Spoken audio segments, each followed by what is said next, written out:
En primer lugar, quiero saludar a las autoridades nacionales, departamentales, a las organizaciones sociales aquí presentes que nos acompañan en el día de hoy. Quiero agradecer a los funcionarios y funcionarias de la Junta Departamental de Montevideo, quienes tanto trabajaron para que esta sesión fuera posible en este lugar. Como saben muchos de los que nos acompañan hoy, el lugar en el que estamos fue durante la dictadura un centro clandestino de detención donde funcionó el Servicio de Inteligencia de Defensa, el SID. Aquí estuvieron detenidos ciudadanos argentinos y uruguayos, trasladados ilegalmente a nuestro país, en una operación coordinada en el marco del Plan Cóndor. En cumplimiento de la sentencia de la Corte Interamericana de Derechos Humanos en el caso Hellman versus Uruguay, el Estado uruguayo colocó una placa con los nombres de las víctimas identificadas en este caso y que además menciona al resto de los detenidos que pasaron por este centro. Posteriormente, el Estado destinó el edificio para hacer la sede de la Institución Nacional de Derechos Humanos y Defensoría del Pueblo. Hace pocos días, como podemos ver, comenzaron con las obras de acondicionamiento de este lugar. Este espacio, entonces, tendrá un uso relacionado con las políticas estatales de derechos humanos, con el funcionamiento de la propia institución. Agradezco, pues, al Consejo Directivo y al equipo técnico de la Institución Nacional de Derechos Humanos por su disposición y colaboración para realizar esta sesión, en la que firmaremos un acuerdo marco de cooperación entre la institución y la Junta Departamental de Montevideo.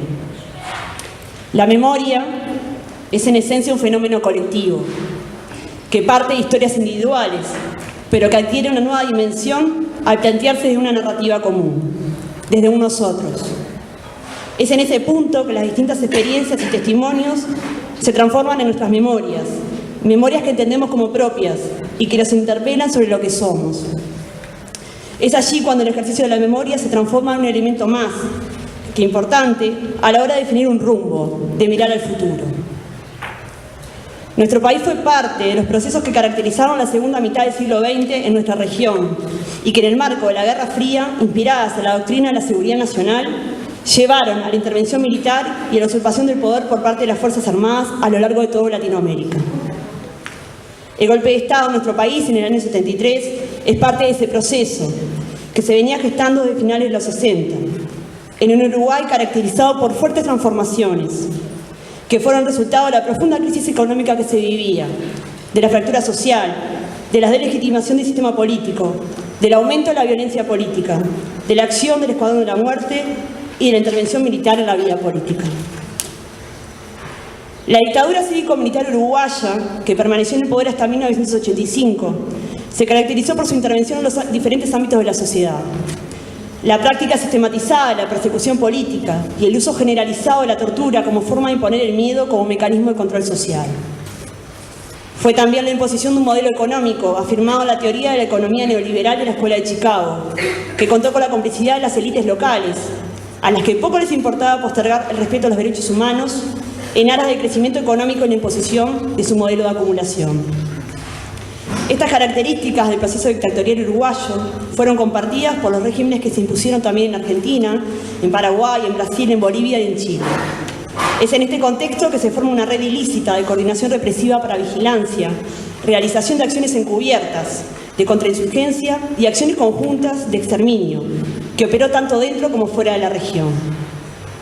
Fue en noviembre de 1975 cuando se reunieron en Santiago de Chile los representantes de los gobiernos dictatoriales de Argentina, Bolivia, Brasil, Chile, Paraguay y Uruguay para formalizar este acuerdo, mediante un acta que establecía los mecanismos de coordinación e intercambio de información.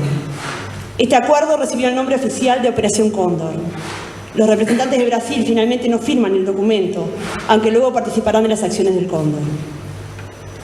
Las consecuencias del terrorismo de Estado siguen estando presentes hoy día en nuestras sociedades. A pesar del enorme esfuerzo que las dictaduras hicieron para que el tiempo se encargara de borrar las huellas del horror, la verdad se hace presente. Ayer las abuelas argentinas anunciaban que habían encontrado el nieto 119. Esto nos impulsa a seguir buscando, seguir investigando archivos, conocer los testimonios, encontrar la verdad y juzgar a los responsables. El camino de la verdad no se puede dar por sentado. Queremos destacar la lucha incansable de las madres, de las abuelas, de los hijos y de quienes fueron detenidos en estos centros clandestinos y que desde siempre han levantado la bandera en la búsqueda de la verdad. Pero eso solo no basta. Son necesarias políticas públicas que acompañen estos procesos, que permitan desde el Estado sumar esfuerzos y generar marcos legales para seguir avanzando. Mal podemos pensar en un futuro sin pasado, basado en la impunidad y en la mentira. La región avanzó en la definición de esas políticas públicas y a 40 años del Plan Cóndor, los países del Mercosur han reafirmado el compromiso de que, cito textualmente, la preservación de la memoria, la búsqueda de la verdad y el imperio de la justicia sean parte de la construcción actual y futura de nuestras democracias. Este compromiso, asumido por los presidentes y presidentas de los estados parte y asociados al Mercosur, se materializa en la reunión de altas autoridades en derechos humanos y cancillerías del Mercosur, que ya lleva 10 años fortaleciendo una perspectiva de derechos humanos en el proceso de integración. También quiero mencionar la contribución sustancial del Instituto de Políticas Públicas de Derechos Humanos del Mercosur, con su mirada técnica y sus aportes concretos, como lo fue el desarrollo del acervo del Cóndor, una plataforma que reúne referencias a más de 200 archivos relacionados a la Operación Cóndor. Ambas instancias, durante este año, desarrollaron una serie de actividades de análisis, sensibilización y reflexión colectiva en torno a esta fecha. Es en este mismo sentido que tomamos la iniciativa de realizar una sesión extraordinaria y de hacerlo en este lugar. A 40 años de inicio de la Operación Cóndor, un esquema de coordinación que articuló los recursos del Estado para cometer crímenes y violar en forma sistemática los derechos humanos, nos encontramos, felizmente, con una región que va consolidando sus democracias y que busca afirmar su integración económica, social y política, desde una perspectiva que tenga como centro esos derechos. Sin embargo, los desafíos siguen siendo muchos y no podemos esperar. Debemos proseguir con la lucha constante por reivindicar y efectivizar el libre ejercicio de los derechos humanos.